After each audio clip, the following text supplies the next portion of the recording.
Si lloro, cortas. Sí, bueno, y si no, no te preocupes porque si lloras o lloramos y lo dejo continuar, que luego lo edito, ¿vale? ¿Tú sabes editar? Porque yo no.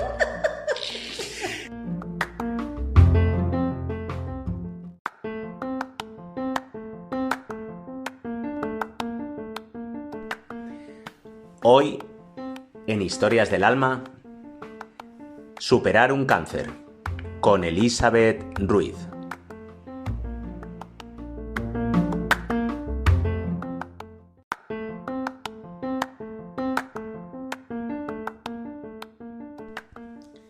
Para el primer episodio de Historias del Alma pensé en alguien cercano con una historia de superación. Rápido me vino a la cabeza Elizabeth Ruiz, Eli para los amigos. Eli y yo nos conocemos a través del Colegio de los Niños y tengo el privilegio de haber podido tratarla y ver una sonrisa imponente que parece ser el antídoto perfecto para superar cualquier adversidad. Pero imagino, ahora nos contará, que esa sonrisa se apagó aunque fuera temporalmente hace 4 años. Con 39, a Eli la detectan un cáncer de mama HER2 positivo en fase 3. Tenía 3 tumores en el pecho izquierdo. Uno de ellos había reventado y salpicó hueso y ganglios del brazo. 7 ganglios afectados en total. El oncólogo le dijo que el cáncer estaba muy avanzado, pero que había un ensayo clínico en la Fundación Jiménez Díaz y que podía ser una buena alternativa. En septiembre de 2019 le hicieron multitud de pruebas y se preparó para su primera sesión de quimio, que tuvo lugar el 24 de octubre. Tuvo 25 sesiones en total, que se dice pronto. El 23 de marzo de 2020, en plena pandemia, una segunda operación, con el agravante de tener que estar sola en el hospital, sin acompañamiento de su familia. Después, un confinamiento durísimo, con más quimio y sesiones de fisioterapia que le hacían llorar del dolor. Cuando le pudieron dar radioterapia, el tiempo había jugado en contra y de las 27 sesiones previstas se tuvieron que dar 45, lo cual le provocó quemaduras en el exófago. Después, el equipo médico le dijo que había que llevar a cabo una mastectomía bilateral, porque el cáncer no estaba limpio del todo. Eli recuerda que fue la peor operación, 14 horas en quirófano y 25 horas en la UCI. Para más INRI, uno de los expansores que le pusieron para colocar las prótesis, se le rajó y tuvieron que operarla de urgencia. Intervención no exenta de complicaciones posteriores. Han pasado 4 años desde el diagnóstico y viendo la historia de Eli, no tengo dudas de que es la mejor persona para inaugurar este podcast. Me siento muy orgulloso de compartir este rato con ella y se lo agradezco, como no podía ser de otra manera, en el alma.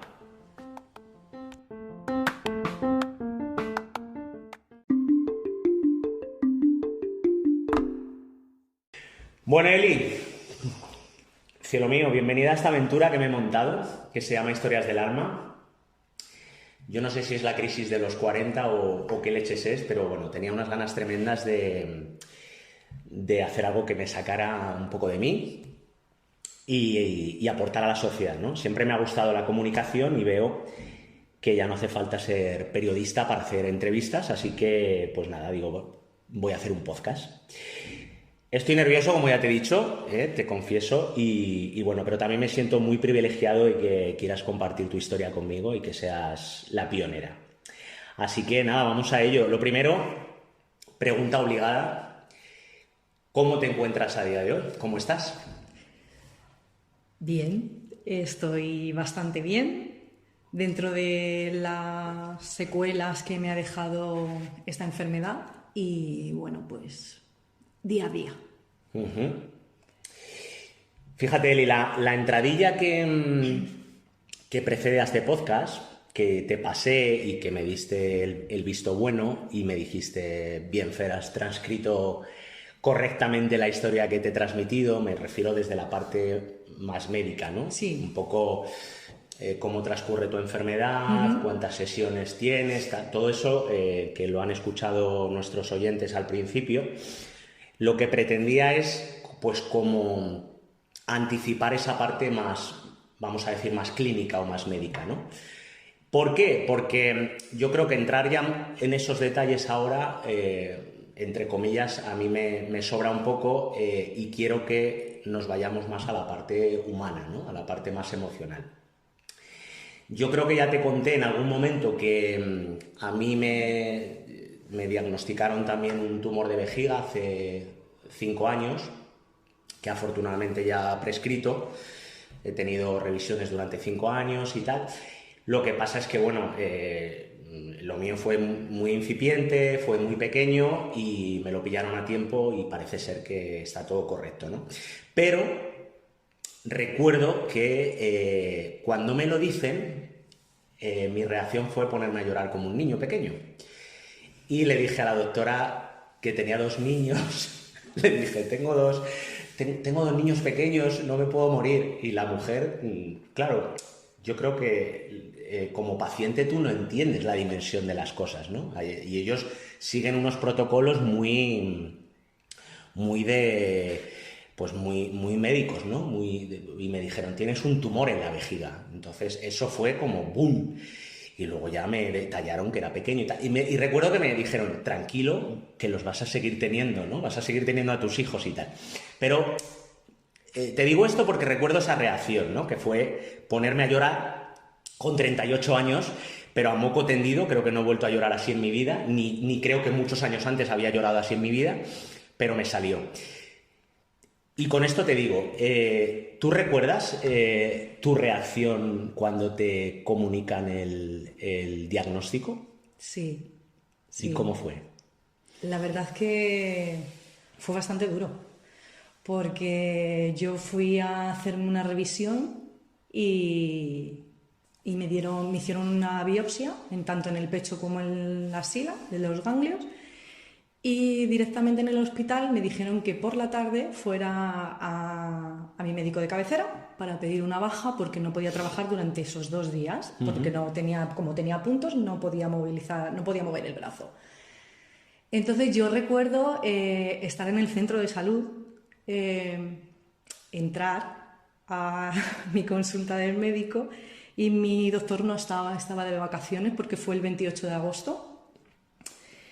Y yo del 2019. Del 2019, sí. Yo me senté en la silla y la señora que estaba de suplente me dijo, ya he visto tu diagnóstico, no te preocupes porque el cáncer de mama hoy en día está muy controlado. Buf, golpetazo, ¿no? Yo estaba sola, estaba sola. Entonces yo me puse a temblar. No se me cayó ni una sola lágrima.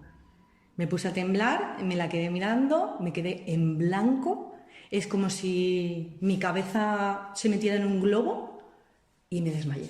¿Te desmayaste allí? De la ansiedad. Pobreña. Sí. ¿Tú tenías antecedentes familiares? Sí, sí. Con 32 años... No, 35 años, mi hermana que va antes que yo tuvo cáncer de mama también. Y mi padre cáncer de próstata. Ya. Entonces, tú vas con un poco de... Sí, yo ya tenía vas a una revisión, sí, pero... Yo tenía mis revisiones, de hecho, cada año como una persona con antecedentes. Pero sí que es verdad que cuando nació Thais, a mí me hicieron la última revisión y como yo estuve dando lactancia a Thais, pues todo el mundo decía que el cansancio, los mareos y todo, que era todo provocado porque era madre, trabajadora y claro, eran muchas cosas. Claro, claro.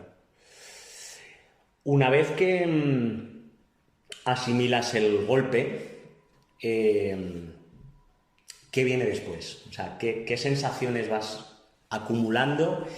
Y dime si recuerdas un poco cuál es el peor bache que tienes. Uf, sí. Asimilarlo no lo llega a asimilar. De hecho, esto fue el 28 de octubre, el 28 de agosto, y durante todo el mes de septiembre a mí me estuvieron haciendo pruebas nucleares para ver si había metástasis porque estaba súper avanzado. Ya me dijeron el tipo de tumor con nombre, apellido, como se suele decir, y yo ahí realmente no era consciente de la gravedad de lo que yo estaba pasando. Hasta que el día que me llamaron de la Fundación Jiménez Díaz, que me tenía que hacer una prueba y que tenía que ir en ayunas. Yo no sabía qué prueba me iban a hacer. Eso es lo que me contaste que te había dicho el doctor, que había un tratamiento que era... Sí, había un ensayo clínico, adecuado. a mí me derivaron desde el Rey Juan Carlos a la Fundación Jiménez Díaz porque había un ensayo clínico específico para mi tipo de tumor. Entonces el médico del Rey Juan Carlos me dijo que él me podía poner la quimio, pero que realmente no sabía si me podía salvar, porque estaba muy avanzado. Y en cambio, con este ensayo clínico, había mujeres que habían estado en la misma situación que yo, con el mismo grado, con todo, y que estaban saliendo, o sea, que estaba siendo favorable. Y no me lo pensé. No me lo pensé. ¿Te fuiste para la Fundación Jiménez Díaz? Sí, mi primera sensación, además, mi primer pensamiento fue, Eli, tienes cáncer, es genético y tienes una niña. Esto lo voy a hacer por ella. Claro. Por ella y por todas las que vengan detrás. Y bueno, todo el mundo me decía, estás loca, un ensayo clínico, que a ver si no te va a funcionar y tal. Y yo pensaba, pero es que si no funciona para mí, funciona para el resto, yo ya estoy servida. Qué guay. O sea, sí tuviste esa sensación un poco de cierto altruismo, ¿no? De decir, Sí. bueno, pues lo que sea también para el futuro, ¿no? Sí. Yo creo que sí, un poco lo de los ensayos clínicos, ahí también tienes que entrar con esa mentalidad Sí. de bueno, esto es para la sociedad, ¿no? Esto es... Ojalá Lo que pasa que, bueno, afortunadamente, pues te sirvió, ¿no? Sí. Qué bien. Me fue muy bien y estoy súper contenta y de verdad que lo haría 100.000 veces, que me lo dijeran 100.000 veces que lo haría. ¿Qué tal el trato allí? Muy bien. ¿Sí? Muy bien. De hecho, yo me acuerdo el primer día que entré en consulta del oncólogo de allí de la Fundación Jiménez Díaz, me atendía una chica, Eva, que me vio además con mi súper mega melena, que me llegaba el pelo a la cintura, y me miró y me sonrió y me dijo, tienes que cortarte el pelo. Claro. Y le dije, sí. Claro. Y me dio un abrazo. Fíjate que ellos normalmente suelen ser como muy... Hablas de una doctora. Sí. Suelen ser muy fríos, muy calculadores, no se involucran mucho con el paciente porque son pacientes que pueden llegar a salvarse o no. Y ella me dio un abrazo y me dijo, te voy a salvar la vida. No te preocupes que yo te voy a salvar la vida. Joder. ¿Y esa ha sido tu médica en el transcurso del Sí. ¿no? Ella y otro doctor que se llama Jaime, que bueno, una maravilla. Qué bien. Una maravilla. Qué bien. Esto que dices de la involucración emocional de los doctores, es verdad. Creo que a veces hay bastante frialdad y yo no sé si ellos mismos se ponen una coraza por el tema de, bueno, pues no puedo encariñarme con esta persona o no puedo generarle falsas expectativas. Hasta cierto punto tiene sentido. Lo que pasa es que tú como paciente lo que estás deseando es que te abracen, que te cuiden, que te digan que todo va a salir bien, ¿no? Sí, porque además estás muy vulnerable. Claro. Entonces todo lo que sea frialdad es como, Dios mío de mi vida. Claro. Oye, y de igual manera que te preguntaba un poco el peor bache, me has dicho, pues no sé si lo llegué a asimilar, Fer, del todo. Lo que pasa es que, bueno, pues empiezas el tratamiento, tienes cobijo por parte del equipo médico y las cosas van transcurriendo. ¿Qué momentos recuerdas que aún más positivismo y a qué te amarras para continuar peleando en todo ese transcurso de la enfermedad? ¿Qué es lo que más te sujeta? ¿En qué momento recuerdas que dices, joder, estoy a tope, que me como esto, vamos a por ello? Pues fue con un bajón. Con un bajón. Fue mi primera quimio. Me la dieron un viernes, además. Y yo me desperté por la noche llorando como una magdalena porque creía que me moría del dolor. ¿Estabas en casa o en el hospital? En casa. En casa. Y era una sensación horrorosa. Me quemaban los ojos, me quemaba la sangre. O sea, yo notaba como la sangre circulaba por mi cuerpo y me ardía. Me dolían los dientes, me dolía el pelo. Que yo decía, pero ¿cómo me puede doler el pelo? Y es que el pelo... El pelo duele, ¿no? Cuando se cae cuando tú te quedas calva por una quimioterapia, cuando el pelo se cae, duele y duele muchísimo. Y yo esa misma noche, llorando, me fui al salón porque no quería que nadie me viera y tal. Y a la que fui al salón, me asomé por la habitación de mi hija y la vi durmiendo. Y la di un beso y le dije que yo tenía que luchar por ella. Que lo íbamos a superar, ¿no? Y yo mi gran soporte, yo me he aferrado a ella muchísimo, muchísimo. Qué bueno. Ahora vamos a hablar un poquito de Thais. Él ha escrito un cuento precioso que se llama Thais y las botellitas mágicas, que bueno, yo lo leí, ya te he dicho, lo leí antes de conocerte, porque se lo dedicaste a Raquel, a mi mujer, en el poli. Bueno, él y yo nos conocemos del cole, nos conocemos del polideportivo y ahí, pues bueno, hemos empezado a forjar una relación. Con Eli es fácil porque es todo sonrisas y que es fácil relacionarse con ella. Pero es curioso porque ya te he dicho antes que viene Raquel y me viene con el libro y me dice es que hay una chica en el poli que ha tenido cáncer y entonces ha escrito este cuento y me lo ha dedicado y tal. Y luego al cabo de un tiempo ya te conocí, ¿no? Pero yo ya me había leído el cuento, que es maravilloso, y en él narras la forma de explicarle a una niña, en este caso a Thais, la enfermedad, ¿no? A través de una metáfora, que es una familia de erizos. Bueno, es muy bonito, ¿no? Luego lo comentamos un poquito más a fondo, el tema del libro. Y bueno, quiero que me digas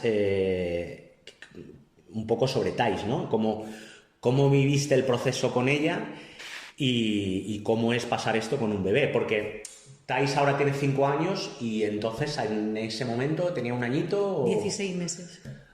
O sea, un añito y ni un año y medio, ¿no? Con lo cual la pobrecita, nada, cero conciencia de lo que le pasaba a mamá, pero ¿cómo recuerdas, pues eso, hacer de mamá y estar pasando este gran bache?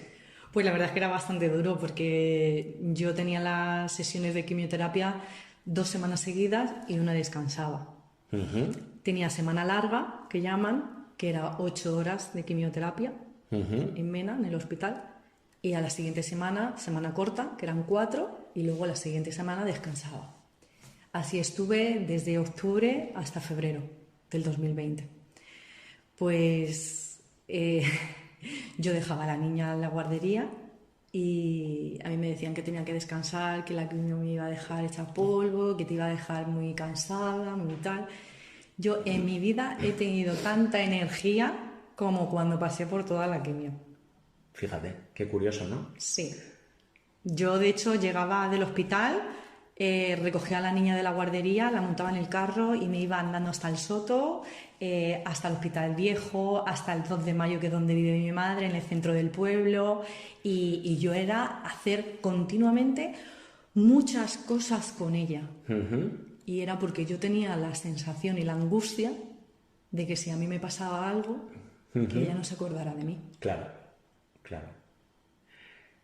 Qué precioso. Y tenías como un sentido de responsabilidad maternal, de estar a tope con tu hija, sí, por lo que pudiera pasar, ¿no? Por lo que pudiera pasar, sí. Y exprimir el tiempo con ella. Sí.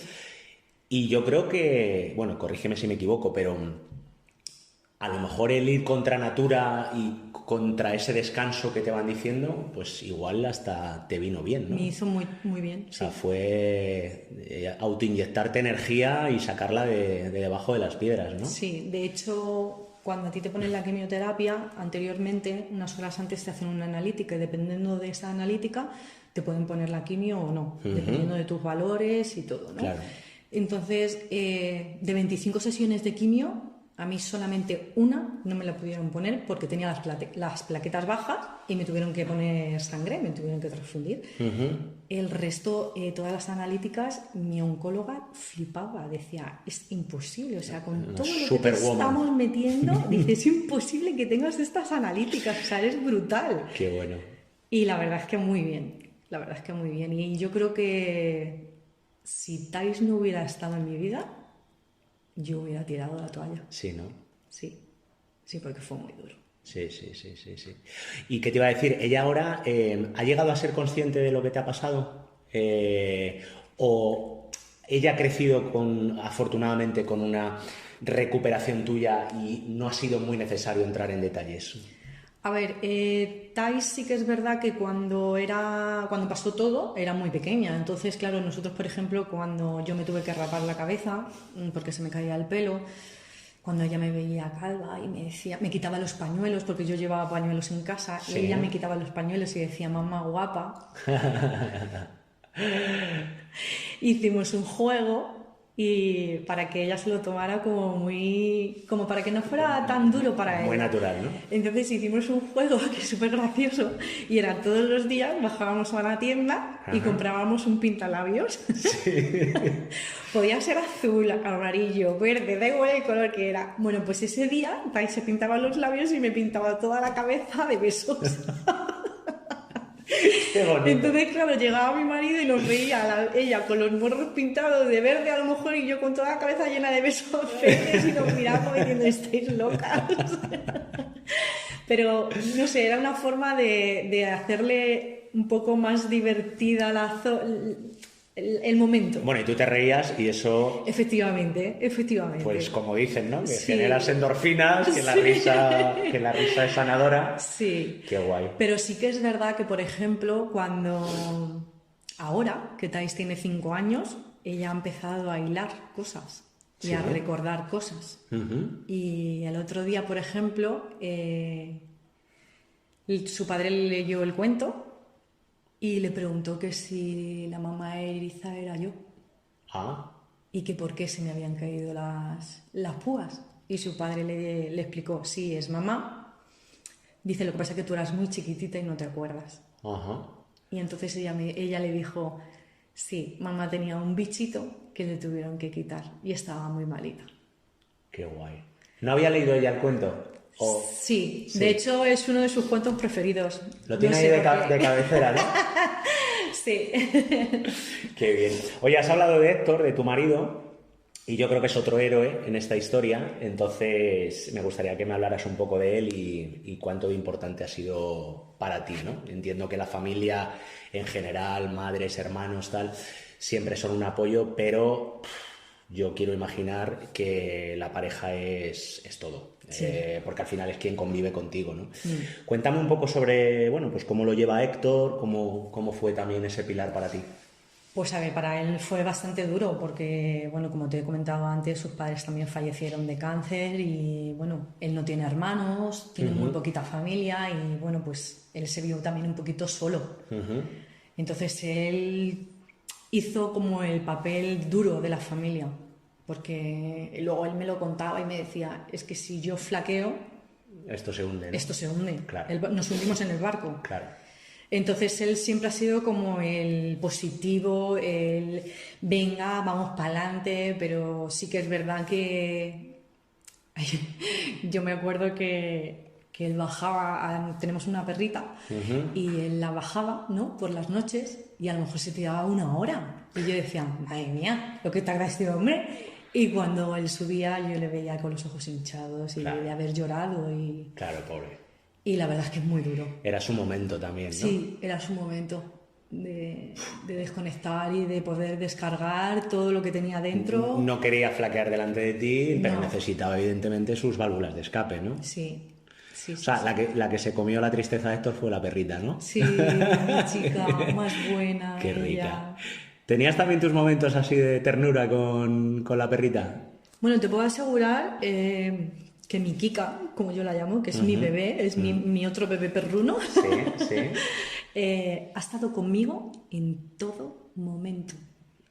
Pero yo me levantaba por las noches con ganas de vomitar, con hemorragias nasales, con fiebres. Me iba al salón por no molestar, que no quería molestar en la cama, que estaba mi marido, estaba la niña, y yo me iba al salón también a llorar, porque también lo necesitaba. Yo era como muy fuerte delante de ellos, pero luego por las noches me derrumbaba. Y te puedo asegurar que no ha fallado ni un solo día. Ella estaba contigo. Que siempre estaba conmigo. Joder. Siempre. Se ponen los pelos de punta con el amor de los animales en circunstancias de estas. Madre mía, madre mía. Bueno, es una suerte, ¿no? También tener ese cariño en forma de mascota. Oye, en el día a día, y ya afortunadamente que te sientes mejor o más o menos recuperada, pero ¿cómo te ha cambiado la vida? ¿Tienes muchas limitaciones? ¿Tienes que tomar muchos medicamentos? ¿Cómo estás? ¿Cómo te ha cambiado un poco la vida en este sentido? A ver, físicamente, es que tengo mucha medicación. Yo todavía sigo con quimioterapia preventiva en pastillas. Sí. Luego, aparte, por desgracia, cuando ya todo pasó, es cuando mi mundo se derrumbó y entré en una depresión brutal. Y bueno, pues hoy por hoy tengo apoyo psicológico, psiquiátrico y bueno, pues tengo medicación también. Claro. Y las secuelas como dolores son continuas. Sí. Sí. No es un dolor que digas, bueno, hoy me duele, hoy no me duele, mañana sí, me tiro una semana bien. No, es un dolor diario. Yo he aprendido a vivir con dolor. ¿Y constante? Y constante. ¿Dónde te duele? ¿Qué te duele, sobre todo? A ver, a mí como cuando me hicieron la mastectomía, ¿vale? Me quitaron los 2 pechos. Uno fue por prevención y bueno, pues cortan muchos vasos sanguíneos, tendones, todo. Entonces perdí mucha sensibilidad en los brazos y a mí lo que más me duele es el esternón. Me duele muchísimo, muchísimo. Y es brutal. Y dolores de cabeza. Y lo que hablábamos antes de las secuelas de tanta medicación, la quimioterapia que yo estoy tomando en pastillas preventivas, tengo pérdidas de memoria, me ha creado una osteoporosis brutal, brutal. O sea, tengo unos huesos que me decía el médico, madre mía, hay señoras de 70 años que están mejor que tú. Ya nos ha jodido, pero... Pero tu analítica está bien. Tengo el colesterol estupendo. Entonces, pues son muchas secuelas, son muchos dolores y bueno. ¿Has aprendido a cuidarte más? Sí.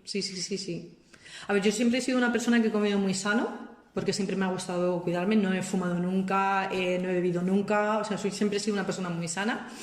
Pero sí que es verdad que a raíz del cáncer ellos te ponen unas dietas especiales y tal, y yo aún sigo con esas dietas. Hago deporte, cosa que antes no hacía.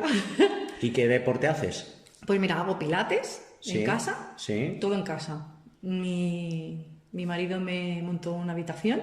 ¿Para el deporte? Que me hizo un gimnasio. Joder, qué guay. Me compró una cinta para andar. Mira. Porque como nos pilló en pandemia, pues bueno, sí. un año añadido más. Sí, que fue fabulosa la pandemia. Sí. Sí, de eso no hemos hablado porque lo he comentado en la entradilla, pero te zampas el cáncer sola. Sí. Por la puñetera pandemia. Sí, mira, quitando las 2 primeras operaciones, y han sido 9 en 3 años, todas las operaciones he estado sola. Y de hecho, la tercera operación fue el 23 de marzo del 2020. O sea, nos acababan de confinar. Sí. Estabas con tus inseparables, eran Pedro Sánchez y el...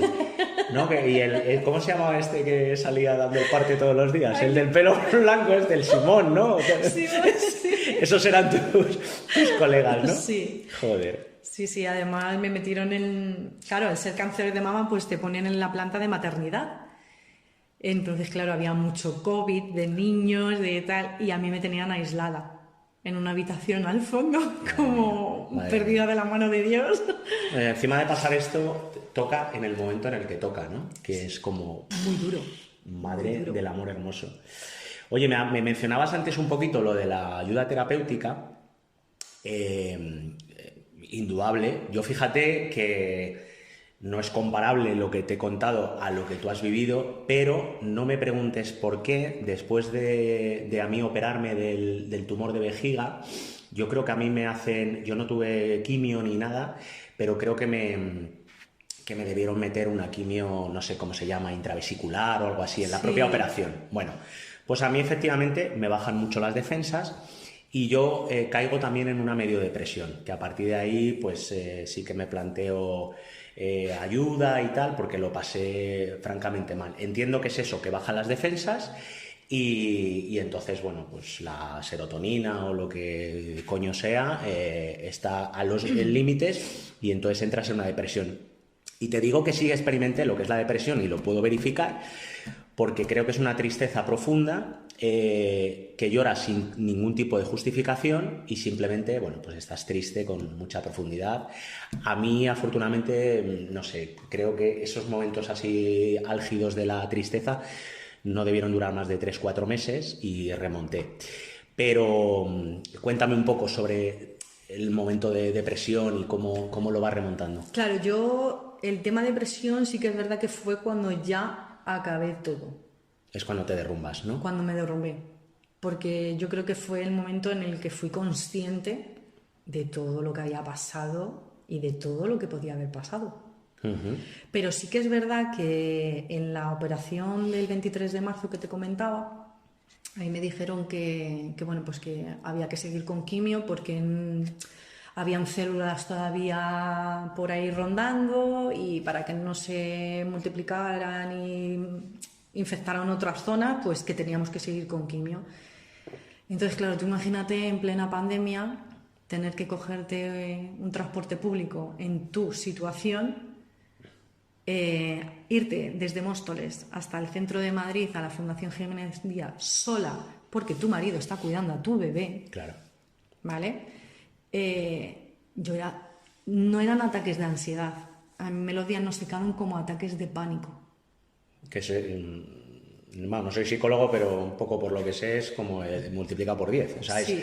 es el nivel top de la ansiedad. Sí, de hecho yo era entrar por la puerta del hospital y empezaba a temblar, me empezaba a asfixiar, a ahogar. Yo me he llegado a poner hasta 3 mascarillas porque me daba miedo. Y hay una frase que yo le decía a mi marido, que mi marido me decía, por favor, Elena, no digas eso. Y yo le decía, es que es verdad, le digo, y es que es lo que yo siento. Y la sensación que yo tenía era de, si esto del COVID está tan mal, si yo cojo COVID, soy una persona vulnerable, soy una persona que está enferma. Uh-huh. Yo la sensación que tenía era de que me iban a dejar morirme. Ya. Joder. La paranoia de... Efectivamente. Que un poco teníamos todos de me voy a coger el COVID y no salgo, porque yo creo que, y más los que somos un poco hipocondríacos, la puñetera pandemia creo que nos dio una patada en la cabeza a todos, pero es que encima con tu situación... Que estaba obligada a tener allí, que ir a darme la quimio, porque yo hablé con mi oncólogo y le dije, no voy. Y me dijo, Eli, es que tienes 2 opciones. Tienes 2 opciones. Tienes o vienes y te pones la quimio y puedes coger el COVID, o te quedas en tu casa y te mueres de cáncer. Entonces, claro, fue como... No, que luego igual coges el COVID y no pasa nada, ¿sabes? Pero... De hecho... ¿Lo cogiste? Yo cogí COVID porque mi marido en esa época daba soporte a los centros de salud, ¿vale? De su rama. Y entonces, claro, era cuestión de tiempo que lo cogiera, aunque tuviera muchísimo cuidado. Y él lo cogió y lo pasó fatal. Estuvo bastante fastidiado. Le dio fuerte, ¿no? Sí, estuvo con 40 de fiebre, 15 días aislado en la habitación, horrible. Y yo me acuerdo un día que estaba cocinando y yo decía... No me huele a nada la comida. Hostia, te quedaste sin olfato. No me huele a nada la comida. Y me decía esto desde el teléfono por WhatsApp, me decía, qué bien huele ese cocido. Y digo, pues a mí no me huele. Y me dice, que no te huele, pruébalo. Y yo lo probé y digo, ni me huele ni me sabe. Y digo, ya está, tengo COVID. ¡Ah, Dios! Y yo lo cogí y te puedes creer que esos fueron los 2 únicos síntomas que tuve de COVID. ¿Ves? Es que luego, como ha sido una enfermedad tan rara que a cada persona le ha dado de una manera, Sí. pues pero evidentemente con tu situación me imagino que, pues eso, pues que estarías cagada, ¿no? Decir, Sí. no, es que me lleva por delante. Claro. O sea, me lleva por delante. Oye, un poco sobre el miedo. ¿Sigues teniendo miedo a día de hoy? Sí. O, bueno, sigues Sí. teniendo miedo, ¿no? Sí. Pero es un miedo no por mí. No es un miedo de decir que vuelva otra vez a reproducirse, Dios no quiera. No es miedo a pasar otra vez por todas las pruebas, por todas las quimioterapias, por el dolor de huesos, de sangre, de músculos y de todo, sino miedo a lo que dejas, Ya. a lo que puedes dejar. Eso te iba a preguntar. Tanto ahora que ha pasado todo, gracias a Dios, como en el momento, el transcurso, el miedo, que al final es algo irracional. ¿Tú crees, si tuviéramos que verbalizarlo, si tuviéramos que tratar de explicar ese miedo, es más, se acerca más a la evitación del sufrimiento, o sea, al miedo a sufrir, o al miedo a la muerte, digamos, a irte antes de tiempo? O sea, yo creo que también cuando uno es joven dice, coño, es que qué putada, ¿no? Es que no he vivido todo lo que quería, ¿no? Sí. Que van por ahí un poco los tiros. Sí. Es un miedo a Sí, dejar. de hecho, mi cabeza siempre decía, ¿y por qué yo? Sí, ¿no? ¿Por qué? Ujú. Yo me acababa aunque lleva mucho tiempo con Héctor, hacía 2 años que nos habíamos casado, acabábamos de ser padres, o sea, era como, lo tenemos todo ahora, somos súper felices, y de repente vienen y ¡zasca! Y ya te digo, no es el miedo a dejar la vida, al morirte, porque te puedo decir, yo siempre he sido una persona que solamente el pensar en la muerte me daba muchísima angustia, hasta el punto de que me daba hasta ansiedad, de decir, Dios mío de mi vida, que deja ya de pensar estas paranoias porque lo vas a pasar mal. Y a raíz de que me ha pasado esto, yo desde el primer día hasta hoy nunca he tenido miedo a morirme. Desde la enfermedad, curiosamente. Sí. Antes sí. Antes sí. Y luego te quitas un poco la... Sí. Y yo no tenía miedo por mí al morirme, yo tenía miedo al perderme toda la vida de mi hija. Claro, claro. Al ver crecer a mi hija, a que se casara mi hija y estar ahí con ella, Sí. pues miles de cosas del día a día. Y sobre todo, miedo a que ella no se acordara de mí, Claro. porque era muy pequeña. Bueno, afortunadamente... Sí. Afortunadamente ya... Sí, sí. Ya Ese miedo ya... Eso ya Sí. Tai se va a acordar y tiene mucha mamá por delante. ¿Le has sacado un aprendizaje al cáncer? O sea, dentro de esta gran bola de mierda, vamos a decirlo con todas las letras. Sí. ¿Tú crees, Eli, que se vive la vida de otra manera? ¿Se aprende a valorar la vida de otra manera? ¿O Sí. ese es el tópico habitual de la gente que supera las enfermedades? Sí, a ver, al principio todo el mundo te lo dice que "Buah, vas a cambiar un montón, tu vida va a cambiar, tu pensamiento va a cambiar", y bueno, pues es lo que piensas, ¿no? Lo que acabas de decir, "Bah, esto es un tópico, luego tu vida vuelve a ser lo mismo", pero no, es verdad, que cambia muchísimo. Cambia muchísimo y sobre todo disfrutas cosas que antes no le dabas valor. Por ejemplo, antes era, yo qué sé, soplas unas velas por tu cumpleaños y pides un deseo, ¿no? Sí, ¿no? Y dices, que me toque la lotería o que comprarme una casa súper grande o tal. Pues ahora no, ahora es tener salud yo y los míos. Claro. Poder vivir el día a día con los míos. Y el simple hecho de estar con mi marido y mi hija viendo una película con unas palomitas en casa, eso le doy yo un valor brutal. Porque esos son los momentos que tú te llevas. Lo cotidiano. El día a día es lo que tú te vas a llevar. Y soplar velas de cumpleaños, ¿no? Decir, venga, y otra. Y ahora otro. Sí, ¿no? Sí. Porque yo, por ejemplo, que no sé, ya pasados los 40 es como... no me gusta nada cumplir años, me da mucha pereza, es un día que no me empiezo a sentir hasta un poco infeliz, pero hay que cambiar el chip. O sea, al final es verdad, Sí. joder, tío, somos afortunados, ¿no? Estamos cumpliendo, Sí. Yo celebro 2 fechas. Yo tengo 2 cumpleaños. El de mi nacimiento, Sí. ¿vale? Y el día que me operaron y me quitaron el tumor. Y el día que te operan. ¿Qué es ¿Qué día es? El 23 de marzo. El 23 de marzo. El 23 de marzo es mi cumplevida. Sí, ¿y celebráis? ¿Celebras algo? Sí. Sí. A ver, ¿qué como hacéis? un cumpleaños, igual. Sí. Oh, qué bueno. De hecho, mi marido me hace un regalo, mi hija me hace un regalito hecho por ella, un dibujo, compramos una tarta o hacemos un bizcocho y lo celebramos como si fuera un cumpleaños. Qué guay. Y nosotras lo llamamos el cumplevida. El cumplevida. Sí. Que os imagino ahí disfrutando de... Sí. Oye, vamos al cuento que me tienes que contar. ¿Cómo surge Thais y las botellitas mágicas? Pues Thais y las botellitas mágicas surge por mi depresión y mi miedo a que mi hija no se acordara de mí. Uh-huh. Entonces mi psicóloga, que desde aquí la mando un abrazo, que es un amor de persona, uh-huh, que aparte de ser mi psicóloga se ha convertido en tu amiga, en una gran amiga, hicimos una terapia.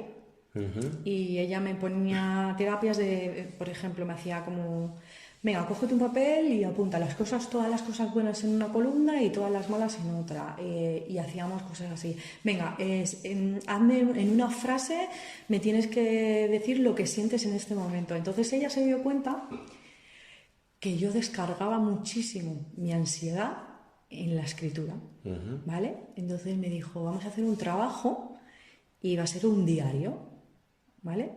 Vas a tener 2 diarios. Va a ser un diario de todo lo que tú sientes, de todo lo que, desde en el momento que te levantas, en el momento que entras en el hospital, todas tus sensaciones, cómo lo vives en ese momento. Y luego vas a hacer otro diario, ¿vale? De todos los miedos que tengas, que tu hija no pueda acordarse de ti. Vas a hacer como si fuera un escrito, ¿vale? Hazlo como quieras, como una carta, como un cuento, como algo, uh-huh, para que tu hija, explicándole a tu hija tu enfermedad y explicándole a tu hija todo lo que sientes, todo lo que conlleva esta enfermedad. Y así surgió el cuento. ¿Te gustaba escribir de antes? Sí. O sea, sí. Era terapéutico ya, sí, ¿no? La escritura. Sí. De hecho, tanto escribir como dibujar. Eran cosas que cuando yo me sentía muy agobiada o tal, pues yo me ponía a escribir o me ponía, aunque fueran tonterías, ¿no? Uh-huh, Eran chorradas, pero bueno, a mí me ayudaban. Y cuando yo terminé el boceto de este cuento, yo se lo mandé a mi psicóloga y a la media hora me llamó y me dijo, no te puedes imaginar cómo estamos ahora mismo en la clínica, todas llorando a moco tendido. Y yo decía, ¿en serio? Y me decía, Eli, es brutal. Qué bonito. Es brutal. Y yo dije, bueno, y ahí se quedó la cosa. Bueno, pues yo se lo mandé a mi hermana. Mi hermana también tuvo cáncer de mama y yo se lo mandé. Y mi hermana me hizo la trampa. ¿Ah, sí? ¿Eso qué Ella fue la cómplice. Bueno, pues ella tiene un gran amigo que se llama... Es que es espectacular este hombre, o sea, es tremendo. Y es editor. Sí. Y ella le mandó el boceto del cuento para hacerme un regalo. O sea, esto no se iba a editar. Era un regalo para ti. Ella lo que hizo fue 3 copias, ¿vale? Una para el editor, lógicamente, porque él dijo que él quería uno porque era brutal. Uno para ella y otro para mí. Y el día de mi cumpleaños me llaman al timbre, abro la puerta y de repente recibo una cesta de frutas, porque a mí no me gustan las flores, y me mandó una cesta de frutas y una caja. Y en la caja había una carta diciendo todo lo que ella había sentido, todos los miedos que ella había tenido, y el cuento que esto era un regalo para mí. Entonces, claro, yo cuando lo abrí, yo veo Thais y las 5 botellitas mágicas, digo, ¿qué es esto? Digo, Elizabeth Ruiz, digo, ¿pero esto qué es? Y ya me pongo a leerlo, y según me pongo a leerlo, digo, ostras, ¿Qué es mi cuento? ¿qué es mi cuento?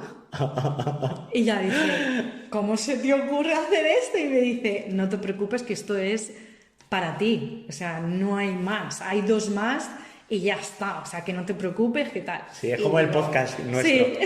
Eli, si esto es tú y yo, que vamos Sí, a... total. A ver igual. en qué queda, ¿no? Igual. Bueno, pues la cosa se queda así y resulta que no llegó ni a los 15 días. Recibo una llamada de Juan Carlos, que es el editor, y me dice, niña, esto hay que sacarle partido. Y le digo, pero ¿De qué vas? ¿estamos locos? Y me dijo, mira, he hecho unos cambios, ¿vale? Un par de cositas. Dice, te he hecho otros dibujos a ver si te gustan más. Y me mandó la copia a casa y me dijo, esto hay que publicarlo. Hay que publicarlo porque puedes ayudar a muchas personas, a muchas madres que están pasando por lo que tú estás pasando. Puedes ayudar a muchos niños que sus padres estén pasando por ello y ellos no sepan cómo asimilarlo. Dice, y además lo vamos a hacer benéfico. Entonces, al hacerlo benéfico, encima vamos a ayudar a gente que está pasando por ello. Me dijiste que estabas donando un porcentaje muy importante a una asociación, ¿no? Sí, es una asociación que se llama Las Triples. No tiene nada que ver, es otro tipo de tumor de cáncer de mama, ¿vale? No tiene nada que ver con el mío, pero sí que es verdad que cuando te metes en este mundo, yo he conocido muchísima gente de mi alrededor, chicas que han tenido cáncer de mama de varios tipos, que no te voy a decir que se han convertido en grandes amigas, porque lo que realmente se han convertido ha sido en mi familia. Ya. Y este tipo de cáncer, el mío, ¿vale? Es como el más común, entonces tiene muchísima investigación.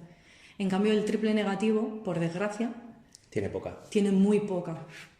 Entonces yo valoré y dije, para mis niñas, y así fue. Todo bastante porcentaje del beneficio del cuento va para ellas. De hecho, bueno, en el polideportivo hicimos también una jornada de zumba y benéfica y el dinero fue para ellas también. Qué guay. Sí. Como afectada sí que has visto un poco la parte más reivindicativa, entre comillas, de toda esta maldita enfermedad. ¿Cómo lo sientes tú? O sea, es decir, como afectada, como miembro de una sociedad, falta mucha investigación, ¿crees que se están haciendo avances adecuados? ¿En qué punto lo está? A ver, yo me siento como muy defraudada. ¿Sí? Sí, porque se podría hacer muchísimo más y no se hace prácticamente nada. Prácticamente nada. De hecho, mira, esta asociación, ¿vale? Ha nacido de mujeres que han tenido ese tipo de cáncer. Y ellas están haciendo cosas para recaudar dinero, para dárselo en donación a una investigadora para que investigue. Y es muy triste que la sociedad no haga nada. Yeah. Y ya no la sociedad, sino la política.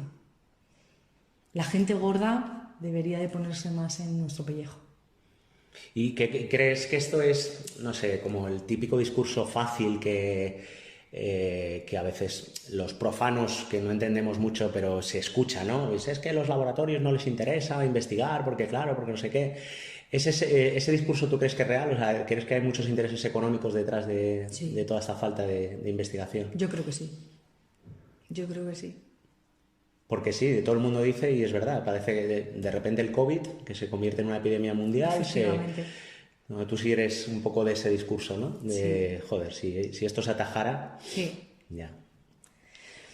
Yo no me creo que en menos de un año hayan sacado una vacuna para el COVID y llevemos esta lacra, porque esto sí que es una pandemia. El cáncer es una pandemia. Sí, desde luego, yo creo que cada vez hay más. Y el problema es más que, casos, ¿no? sí, el problema es que cada vez hay más casos y las personas de esos casos cada vez son más jóvenes. Entonces, el problema del cáncer en una persona joven es que va Súper rápido. súper rápido. Ya. No es como una persona ya mayor que sus células van más despacio, lo que es metabolismo va más despacio, entonces la enfermedad como que se va frenando un poco, pero en una persona joven, o sea, es vital. El tiempo es vital y necesitamos más investigación. Ya no solamente para el cáncer de mama, sino para todo el tipo de cánceres. Ahí me has contado antes que te estabas preparando unas oposiciones para, digamos, administrativo de hospital. Sí. Y me lo has mencionado así un poco de pasada, de que hace falta empatía en los hospitales. Y no sé si tiene que ver pues, con tu experiencia el hecho de que te hayas decidido encaminar o reconvertirte profesionalmente a esta parcela, porque quieres atender con una sonrisa a la gente. Sí. No sé si es que has visto que hay mucho amargado en los hospitales o a qué se debe. Bueno, a ver, yo no lo llamaría amargado, pero sí que es verdad que, a ver, lo hacen como muy mecánico, como todo muy mecánico. Es como si, por ejemplo, tú te vas al INEM, ¿vale? Y la persona del INEM, pues es una persona seria que te atiende todo, vale, y te vas. Muy bien, es el INEM. Sí, Estamos hablando de salud. en un hospital. Estamos hablando de unas personas que están enfermas. Estamos hablando de una persona que está con una depresión brutal, que a lo mejor el que tú, que le estás arreglando unos papeles porque no sabes, si simplemente le dedicas una mirada dulce o una media sonrisa, le vas a alegrar el día. ¿Y las oposiciones son específicas para hospital? Sí. Qué guay. Sí. Qué guay. Hospital, centros de salud, todo Sí, lo que pero tenga que ver con la sanidad. Vale. Sí. Bueno, pues me contarás, a ver si hay suerte y... Sí, a ver. Bueno, vamos a ir terminando, Eli, y una pregunta así como muy de culminación es si te prometiste algo si salías de esta, ¿no? Y si te pusiste alguna promesa, algún tal, y como has salido, pues si la has cumplido, ¿no? O tienes algún sueño por cumplir, tienes alguna deuda pendiente con Héctor, con Thais, en plan de cuando pase la enfermedad vamos a hacer esto, no sé, lo que... ¿Alguna promesa? ¿Sí? Sí. Sí se puede contar, ¿eh? Sí, lo puedo contar, no hay ningún problema. La promesa fue conmigo misma. Y la promesa fue de que me iba a querer más y me iba a valorar más. Joder, qué bonito. Y te puedo asegurar que la Eli de antes no tiene nada que ver con la Eli de ahora. Yo era una persona súper sensible, muy débil, no me quería apenas nada, era como todo para los demás y yo la última. Y bueno, de hecho mi psiquiatra me hizo una pregunta que a raíz de ahí, ese es el pensamiento que yo tengo ahora. Y me dijo, dime las 3 personas que más quieres en tu vida. Y yo le dije, mi hija, Héctor y mi madre. Y me dijo, ¿y en qué lugar quedas tú? Y a raíz de ahí, yo me quiero muchísimo. O sea, me valoro muchísimo.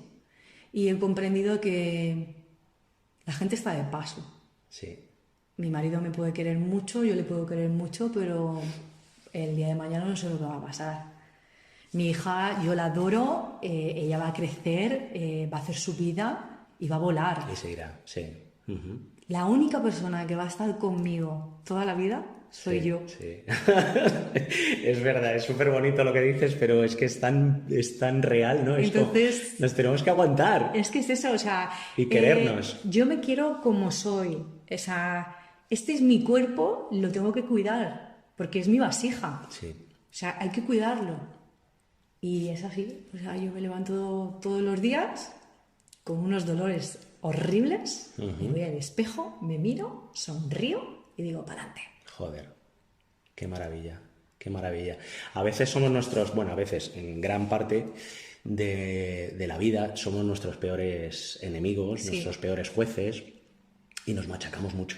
Sí, Y bueno, yo me alegro profundamente de que, bueno, pues tras esta experiencia, cuando te preguntaba, ¿no? Antes, aprendizajes vitales, pues para mí, no sé, el aprender a valorarte y a quererte más me parece que no tiene precio, ¿no? no tiene precio y además ya no solamente el quererte y el valorarte, sino querer tu tiempo, valorar tu tiempo y con quién quieres Y con quién quieres estar. estar.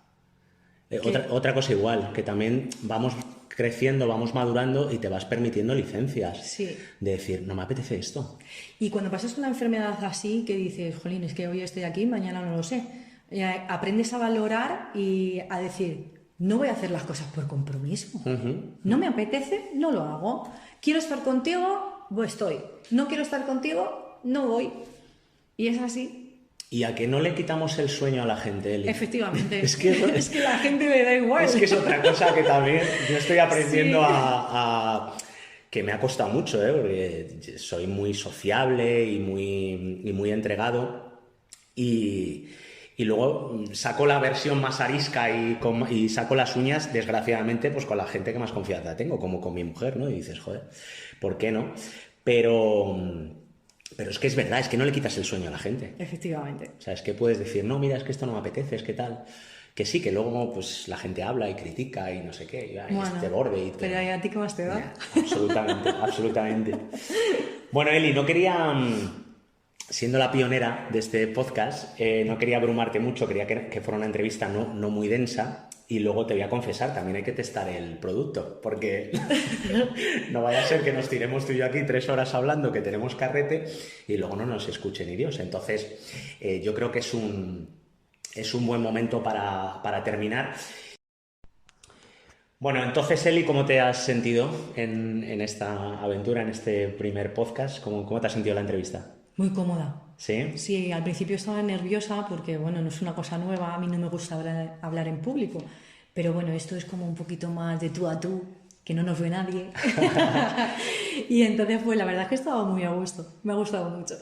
Bueno, pues yo te lo agradezco en el alma. Eres una valiente. Gracias. Me caes genial y lo sabes. Yo creo que tu sonrisa, conociendo tu historia, vale 10 veces más, pero es que realmente siempre he valorado y me ha sorprendido esa capacidad para sonreír, para divertirte, para hacer que los demás se sientan, los que están a tu alrededor se sientan bien, ¿no? Yo siempre te veo ahí, y no es demagogia, ¿no? Ni quiero regalarte los oídos, pero cuando estamos ahí en el poli a veces te veo sentada y veo como un haz de luz ahí y de repente gente alrededor, ¿no? Pero ese haz de luz eres tú porque es como que iluminas, ¿no? Así que bueno, me gustaría que no pierdas esa sonrisa y que nos sigas contagiando, Eli, Sí. ¿vale? Que muchas gracias de corazón y ojalá que este podcast tire para adelante, que cuando cumplamos 100 episodios, pues tú vengas y Vuelvo. ya estaremos en el set de grabación Encantada. profesional, ¿vale? Y a lo mejor tú pues con tu segundo libro. Así Ojalá. que, Eli, un besazo muy fuerte, ¿vale? Muchas Otro para gracias. ti, gracias.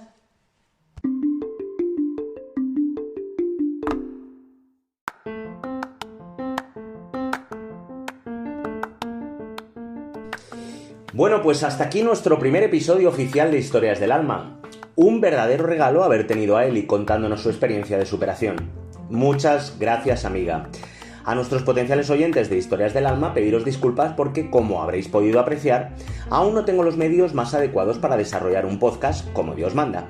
Lo habréis denotado por el sonido, que claramente no es profesional. Sin embargo, si la cosa chuta, prometo que empezaré a profesionalizarme y a alquilarme un set de grabación como Dios manda. De momento, con humildad. En la descripción del capítulo os dejo acceso al correo de Historias del Alma para que si conocéis cualquier historia bonita de algún allegado o allegada y a esta persona le gustaría tener una entrevista conmigo, pues me escribáis y me lo hagáis saber. Sin más, gracias a todos y todas y un fortísimo abrazo. Adiós.